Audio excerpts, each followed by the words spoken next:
بسم اللہ الرحمن الرحیم۔ اللہ فرماتا ہے قرآن میں، یا ایہا الذین آمنوا اجتنبوا کثیرا من الظن، اے ایمان والو زیادہ خیالوں سے بچو، ان بعض الظن اثم، بے شک بعض گمان گناہ ہے۔ پھر فرماتا ہے وَلَا تَجَسَّسُوا، اور جاسوسی مت کرو، تجسس مت کرو۔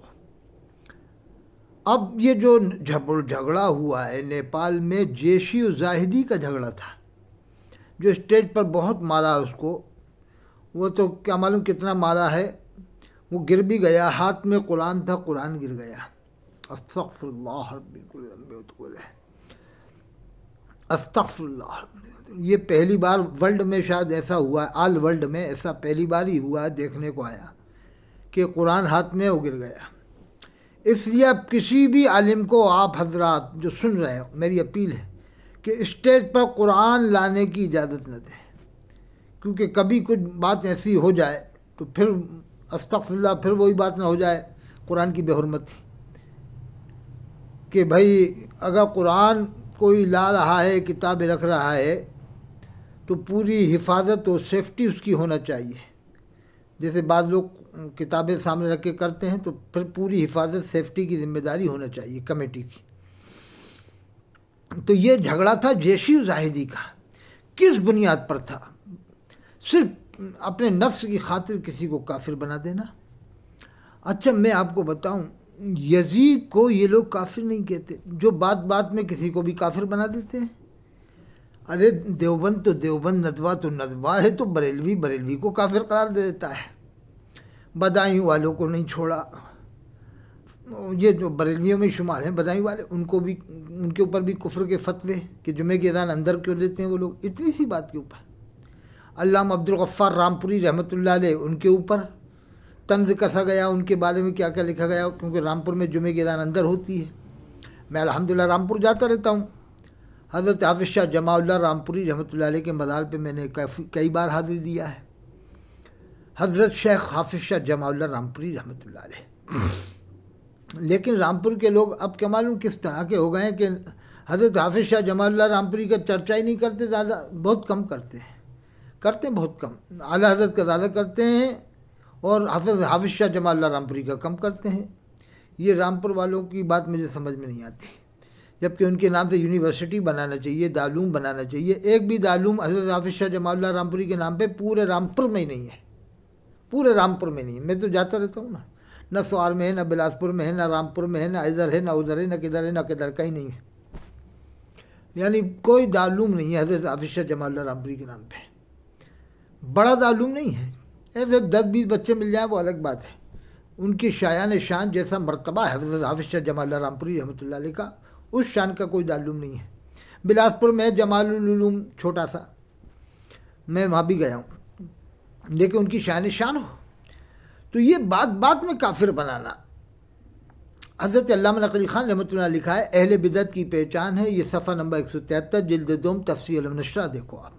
اہل بدعت کی پہچان یہ کہ یہ آپس میں ایک دوسرے کو کافر کہتے ہیں۔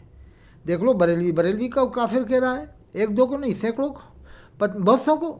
مفتی غلام محمد ناگپوری کو کافر کہا، اور بھی جنے کتنوں کو کافر کہا، ایک دو کو نہیں، لسٹ گناؤں گا بہت لمبی ہو جائے۔ علامہ پیر کرم چودھری کو کافر کہا، علامہ غلام رسول سعیدی رحمۃ اللہ علیہ، علامہ طاہر القادری کو کافر کہا، قاضی ظہیر الدین مفسر قرآن کو گمراہ ٹھہرایا، علماء کونسل میں بیٹھنے کی وجہ سے۔ اتنا سستا کر دیا ہے کفر، انہوں نے اتنا سستا کر دیا ہے کہ زبان اٹھائی کافر، نہ کوئی تحقیق ہے، نہ کوئی تمیز ہے، نہ کچھ، بس اٹھایا زبان کافر۔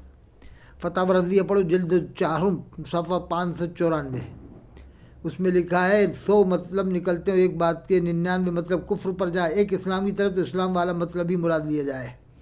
ہاں اگر کنفرم ہو جائے کہ کفر بکا ہے، اس نے کفر ہی مراد تھا، تو اس کو کافر کہا جائے گا۔ جیسے کوئی کھلا کفر بکے، اللہ کی وحدانیت کا انکار کرے، نماز کا، روزے کا، زکوٰۃ کا، حج کا انکار کرے، پھر تعویل نہیں نکالی جاتی، پھر کافر کہا جائے گا۔ جو کھلا کفر بکے تو اس کو ڈائریکٹ کافر کہا جائے گا، جیسے وسیم رضوی ہے، سلمان رشدی ہے۔ ایسے کوئی کفر تھوڑی، کوئی پاگل تھوڑی ہو گیا کہ کفر بکتا پھرے گا۔